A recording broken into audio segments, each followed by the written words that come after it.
ഇപ്പോൾ അദ്ദേഹത്തിൻ്റെ മരണം ഇറാൻ തന്നെ സ്ഥിരീകരിക്കുന്നു. അദ്ദേഹത്തിൻ്റെ മകൾ മരിച്ചു, പേരക്കുട്ടി മരിച്ചു. അതൊക്കെ തന്നെ നേരത്തെ റിപ്പോർട്ടുകൾ വന്നിരുന്നു. എന്നാൽ ഇപ്പോൾ ഔദ്യോഗികമായി സ്ഥിരീകരിക്കുകയാണ്. ഏത് രീതിയിലായിരിക്കും ഇതിനെ ഇറാൻ നോക്കിക്കാണുക, ഇറാൻ ജനത? കാരണം ഇപ്പോൾ തന്നെ അവിടെ രണ്ട് വിഭാഗം ആളുകൾ അല്ലെങ്കിൽ ജനങ്ങൾ തന്നെ രണ്ട് വിഭാഗത്തിൽ നിൽക്കുന്ന ഒരു സാഹചര്യത്തിൽ രജനി സൂചിപ്പിച്ചതുപോലെ ഈ മണിക്കൂറിലെ ഏറ്റവും പ്രധാനപ്പെട്ട വാർത്ത എന്ന് പറയുന്നത് ഇറാന്റെ പരമോന്നത നേതാവ് ആയത്തുള്ള അലി ഖമേനി കൊല്ലപ്പെട്ടിരിക്കുന്നു എന്നുള്ളത് തന്നെയാണ്. അത് ഇറാൻ സ്ഥിരീകരിച്ചിരിക്കുന്നു എന്നുള്ളതാണ് ഏറ്റവും ശ്രദ്ധേയമായ കാര്യമെന്ന് പറയുന്നത്.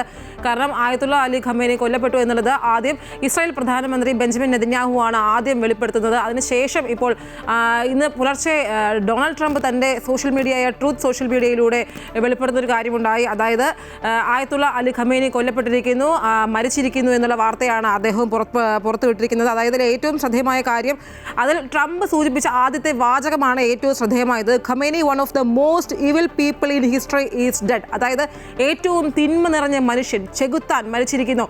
ഇനി ഇസ്രായേലിലെ ജനങ്ങൾക്ക് ആശ്വസിക്കാം, സ്വാതന്ത്ര്യം ലഭിക്കുന്നു എന്നുള്ള കാര്യമാണ് ട്രംപ് സൂചിപ്പിച്ചത്.